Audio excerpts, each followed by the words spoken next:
you, everybody, for coming to the College Football Betting with Aaron Torres YouTube channel. If you could do me a quick favor, see that little subscribe button at the bottom of the screen. Go ahead, click that subscribe button. It helps our channel grow. It helps our audience grow. I appreciate it more than you know, as we're talking college football on this channel year-round. Appreciate your support. Click that subscribe button. SMU traveling to Penn State. SMU and Penn State are playing in Happy Valley, obviously. Penn State, an 8.5-point favorite. The over-under set at 53.5. You know, a couple things I was thinking about with this. One, obviously SMU, as surprising of a team as anybody that we have in the playoff.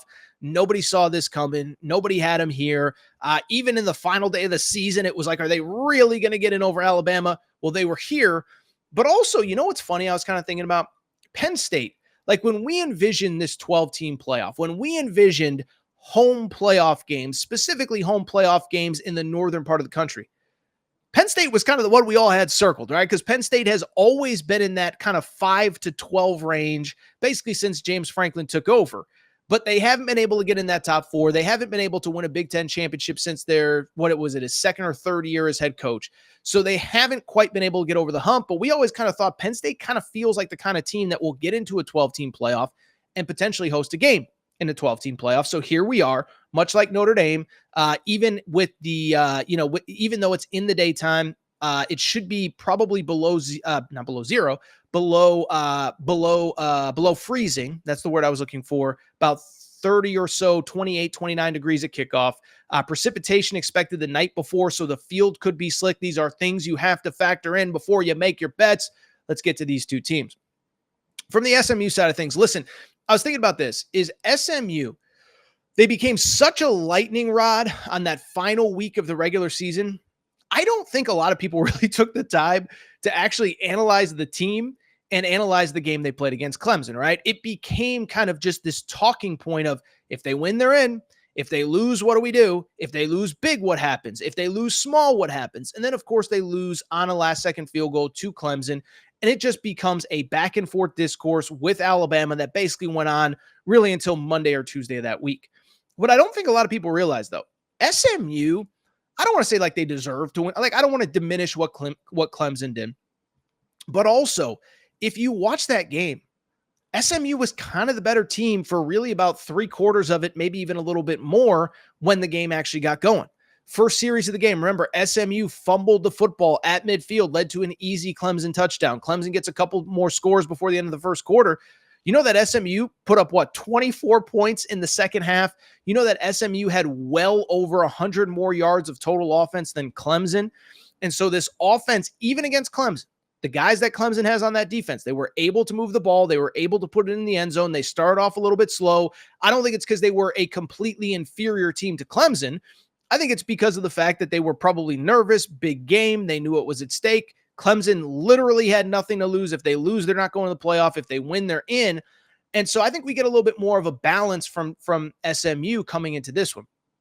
I think what's also worth noting with SMU, I think everybody has this impression that they're kind of a chuck the ball all over the field team, and they do throw a lot of balls out of the backfield. Kevin Jennings makes a lot of plays with his legs. They are a team, though, that despite what the numbers tell you, they really do like to run the ball. Went ahead and looked it up because I was kind of curious. They actually had well over 500 rush attempts on the season, right around 400 pass attempts. So this idea that they just want to throw the ball, that's not really accurate. Kevin Jennings certainly can. The weather will certainly be an issue. But, Brashard Smith had over 200 carries in this season, over 1,200 yards rushing, 14 TDs. Kevin Jennings, LJ Johnson, all these guys are multiple carries a game. And so I just bring it up because I think the defense or the run game is probably a little bit more balanced than people realize. And then also with the defense, it's kind of interesting. They have one true strength. They are great against the run. Number 4 nationally against the run all season long. And by the way, that included Clemson. Clemson could not really move the ball on the ground. In that game against Clemson, Clemson as a team was only able to rush for 64 yards on 32 carries. Not great at math, but that's 2 yards per carry. The issue is the pass defense is not good. We talked about this before the Clemson game. It's why I picked Clemson to win that game. It is because SMU has the 90th ranked pass defense coming in. So really strong against the run, really not so strong against the pass. From the Penn State side of things, That Oregon game. That Oregon game was interesting, okay? Because think about it. Like remember going into the Oregon game, it was kind of this weird thing of Penn State opened as a 4.5-point favorite, then it was bet down to 3.5, and everybody was like, what the heck is going on with this line? And it's so crazy because if I had told you before the game that Penn State was going to lose by a touchdown, but they were going to have a chance to be in it, how would you describe that game being played? Low scoring, in a phone booth, physical. Penn State relies on its defense. Yeah, instead, it was literally the exact opposite in that game against Oregon.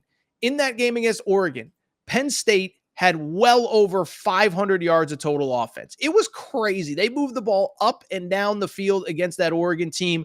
523 yards of total offense, 297 yards rushing, almost 9 yards per carry. It was basically the antithesis, the opposite of everything that we've ever seen from Penn State. And then the opposite was true as well. They couldn't get Oregon off the field. Oregon with almost 500 yards of total offense. Oregon rushed for almost 200 yards as well. Dillon Gabriel threw for 283, as well.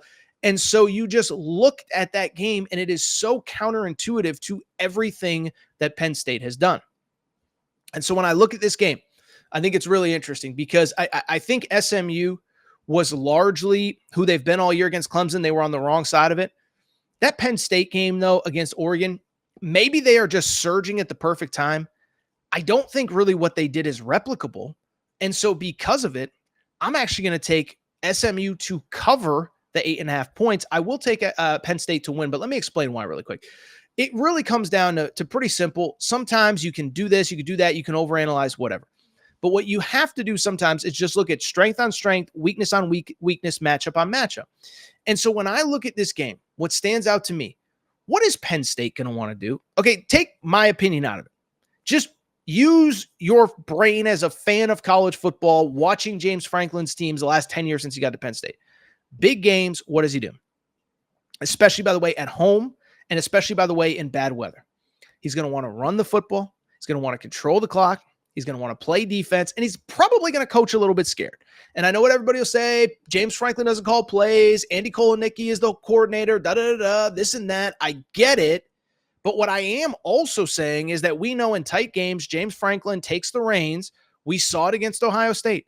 Remember that fourth, that goal line drive against Ohio State, 3 straight runs up the middle. This is who James Franklin is. This is who he has always been. And so it's great that Drew Aller and all those running backs had great games against Oregon, but that was in a game where Penn State had nothing to lose, everything to gain. In climate-controlled Indianapolis, that is not what this is going to be. This is a game that Penn State is expected to win. Now, I'm not saying James Franklin's on the hot seat. He's going to get – that's not what I'm saying. But what I am saying is, the pressure is back on him. Like, you got to win this game, and then you win this game. You got a relatively nice path with Boise State coming up in the next round. So you got to win this game at home.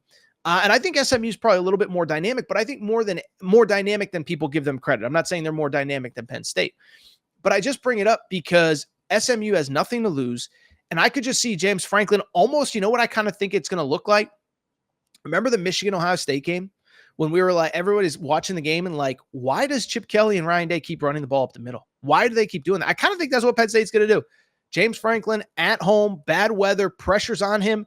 I don't think this becomes let Drew Aller cook.